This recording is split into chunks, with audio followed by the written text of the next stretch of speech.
So let's talk about success for a minute. I mean, because success is probably one of the most misused and abused words in our English language, if we think about it. I mean, let me ask you, in your experience, when we hear someone being referred to as extremely successful, what do we usually assume is the measure of that success? I'm willing to bet that for most of us, it's usually money. We usually assume if somebody is successful that it's because they have money. And I get it. Trust me, I get it. But just think about that for a second, because it's an interesting point. Now, if you're anywhere near my age, back when I grew up, everybody assumed that our solar system was a certain size. But there was this theory that had been around since around 1951, a theory proposed by this astronomer named Gerard Kuiper. And he proposed that he believed there was this icy belt of objects in our solar system, but beyond the planet Neptune, somewhere in the far region of Pluto, which at the time was still a planet. And Dr. Kuiper's theory, it remained unproven from around 1951 all the way to 1992. And what happened was a couple scientists wound up in Hawaii to do some research, and they dared to prove these naysayers wrong. They wanted to prove that this Kuiper belt actually existed.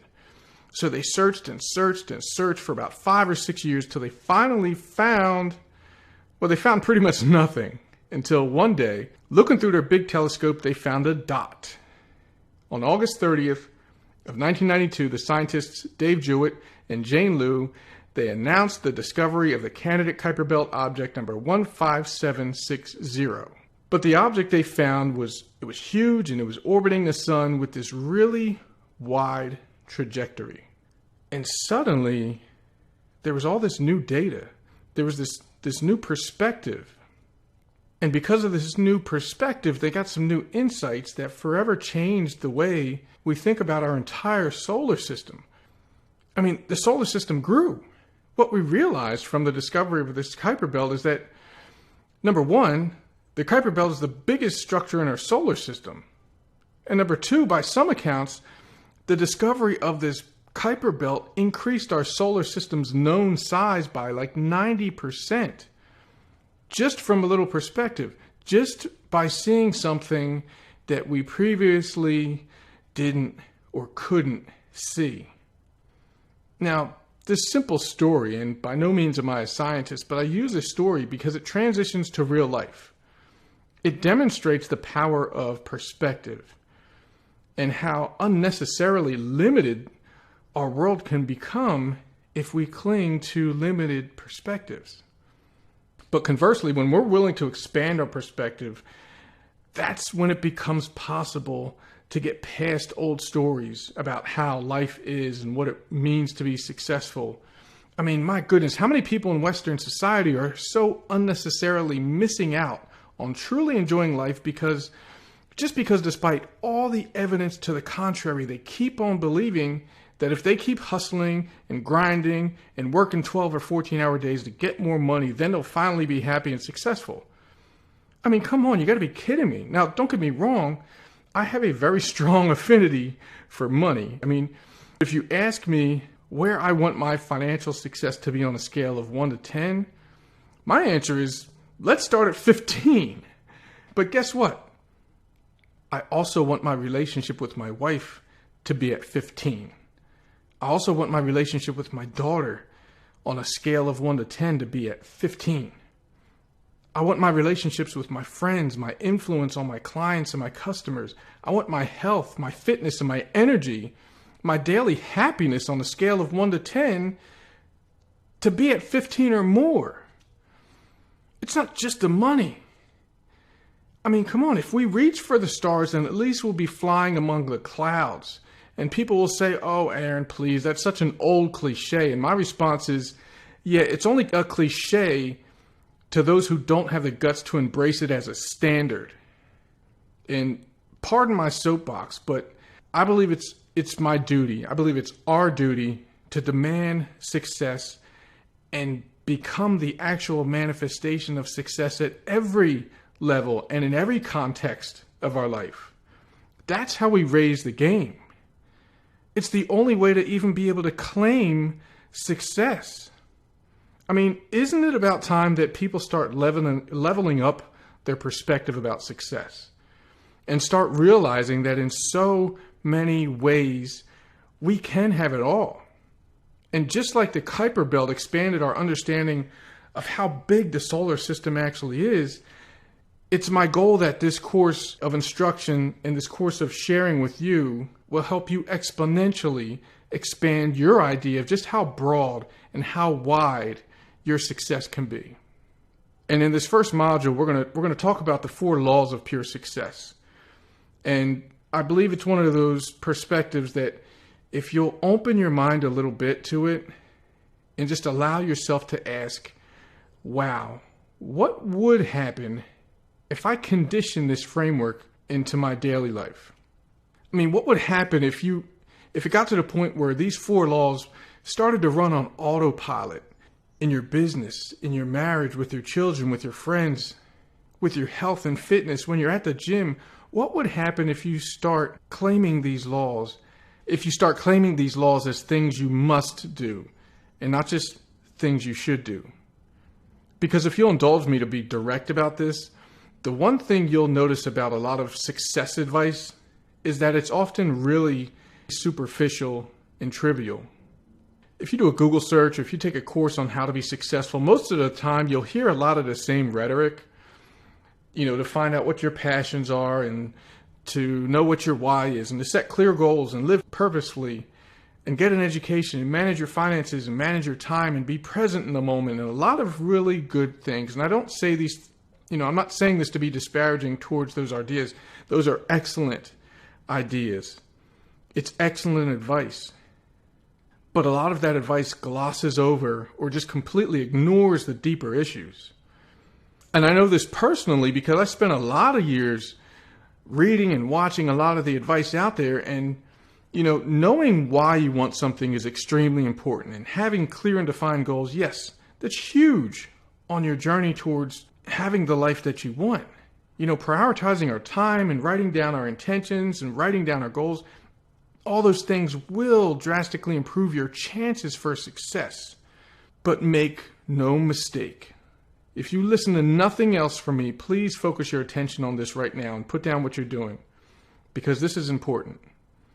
Those things, the whys, the goals, the priority management, the time management, they are not the foundation for your success. And here's why. Have you ever known someone who knew why they wanted something and who had really clear goals about what they wanted in their life or in their business? And they had goals for they had goals and a purpose written down, and they were educated and they were smart, and they had their checklist of priorities all organized and color coordinated, but yet somehow, inexplicably, they failed miserably. And they somehow flamed out and just quit. Somehow, in an almost terrifying fashion, having all the right plans laid out the way it was supposed to work just didn't work. I mean, do you know somebody like that? Have you ever heard of somebody like that? They had it all lined up and it just didn't work. Has it ever happened to you in some way, shape, or form? Because I can tell you for a fact, it's definitely happened to me. I've failed miserably at so many things, and I thought I had all the dots lined up in a row and everything was planned perfectly, but I failed horribly. And the reason is this: when it comes down to it, we're told a lot of superficial information about success, but we're rarely taught something deeper, something stronger, something that speaks to our identity and not just some well thought out checklist.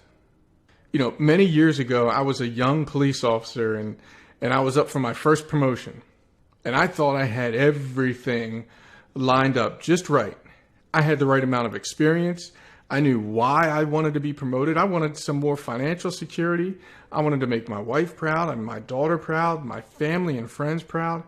I worked hard and I worked a lot of hours, and I knew for a fact that I was better prepared for this promotion than anybody else I was up against. I absolutely believed it. I was confident. I thought it was go time. I thought I was good enough and ready to go. But as you can imagine, something interesting happened.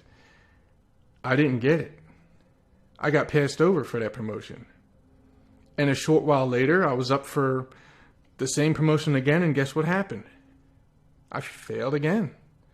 I didn't get it. Then it happened a third time. I got passed over again.